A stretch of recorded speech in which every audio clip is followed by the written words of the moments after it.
കാശ്മീർ വിഷയത്തിൽ ഗാസയിൽ പ്രവർത്തിക്കുന്ന ഹമാസ് ഭീകര സംഘടന ഇന്ത്യക്കെതിരെ പാകിസ്ഥാൻ ഭീകരുമായി കൈകോർത്തുവെന്ന വാർത്തകളാണ് പുറത്തുവരുന്നത്. പാക് അധിനിവേശ കാശ്മീരിലെ തീവ്രവാദ സംഘടനകൾ നടത്തിയ ഒരു സമ്മേളനത്തിലാണ് കാശ്മീർ പിടിച്ചെടുക്കുന്നതിനായി ഇന്ത്യയെ വിഘടിപ്പിക്കുമെന്ന് ഹമാസ് സംഘടന പാകിസ്ഥാന് വാഗ്ദാനം നൽകിയത്. ഇതുമായി ബന്ധപ്പെട്ട ഞെട്ടിക്കുന്ന വിവരങ്ങളാണ് പുറത്തുവരുന്നത്. കശ്മീർ വിഷയത്തിൽ ഇന്ത്യയും പാകിസ്ഥാനും തമ്മിൽ വളരെ കാലമായി ഒരു തർക്കം നിലനിൽക്കുന്നുണ്ട്. അതിനു പിന്നിലെ പ്രധാന കാരണക്കാർ പാകിസ്ഥാൻ തന്നെയാണ്. കശ്മീർ തങ്ങളുടെ പ്രദേശത്തിന്റെ ഭാഗമാണെന്ന് പാകിസ്ഥാൻ അവകാശപ്പെടുന്നു. കൂടാതെ കശ്മീർ പിടിച്ചെടുക്കുമെന്ന് അവകാശപ്പെട്ട് പാകിസ്ഥാൻ ഇന്ത്യയിൽ നിരവധി ഭീകരാക്രമണങ്ങൾ നടത്തിയിട്ടുണ്ട്. ഇപ്പോഴും പാകിസ്ഥാൻ വിവിധ മാർഗങ്ങളിലൂടെ പ്രത്യക്ഷമായും രഹസ്യമായും കശ്മീർ മേഖല പിടിച്ചെടുക്കാൻ ശ്രമിച്ചുകൊണ്ടേയിരിക്കുകയാണ്. അതേസമയം ഇന്ത്യ പാകിസ്ഥാന് ഉചിതമായ രീതിയിൽ മറുപടിയും നൽകുന്നുണ്ട്.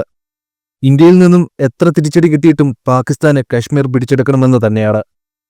കണ്ടാലറിയാത്തവൻ കൊണ്ടാലറിയുമെന്ന് പറയുന്ന പോലെയാണ് ഇക്കാര്യത്തിൽ പാകിസ്ഥാന്റെ അവസ്ഥ. ഇന്ത്യയിൽ നിന്നും എത്ര തിരിച്ചടി കിട്ടിയിട്ടും അവർ പഠിക്കുന്നില്ല. കശ്മീരിനെ സ്വന്തമാക്കുമെന്ന് പറഞ്ഞുകൊണ്ട് അവർ ഇന്ത്യക്ക് നേരെ പലതരത്തിലുള്ള നീക്കങ്ങൾ നടത്തുകയാണ്. ഈ സാഹചര്യത്തിലാണ് അടുത്തിടെ പാകിസ്ഥാനിൽ ഒരു സംഭവമുണ്ടാകുന്നത്. അതായത് എല്ലാ വർഷവും ഫെബ്രുവരി 5-ന് പാകിസ്ഥാനിൽ കശ്മീർ ഐക്യദാർഢ്യ ദിനമായി ആചരിക്കുന്നു. അങ്ങനെയിരിക്കെ കഴിഞ്ഞ ദിവസം പാകിസ്ഥാൻ ഐക്യദിനം ആചരിച്ചു. ഇത് ആഘോഷിക്കുന്നതിനായി കഴിഞ്ഞ ദിവസം പാക് അധിനിവേശ കശ്മീരിലെ റാവലേക്കോട്ടെ പ്രദേശത്ത് ഒരു സമ്മേളനം നടന്നു.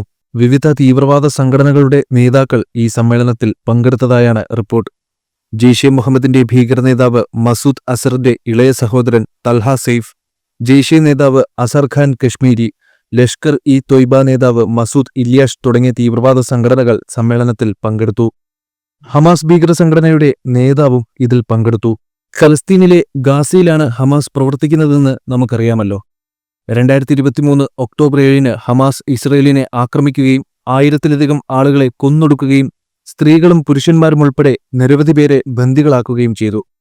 തുടർന്ന് ഗാസയിൽ ഇസ്രയേൽ യുദ്ധം ആരംഭിച്ചു.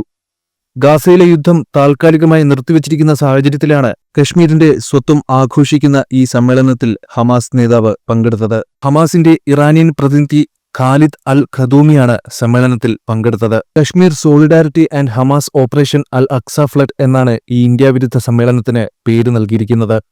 ഇസ്രായേലിലേക്ക് കടന്ന ഹമാസ് നടത്തിയ ആക്രമണവുമായി ബന്ധപ്പെട്ട ഓപ്പറേഷന്റെ പേരാണ് ഇതിൽ ഉപയോഗിച്ചിരിക്കുന്ന അൽ അക്സ ബ്ലഡ്.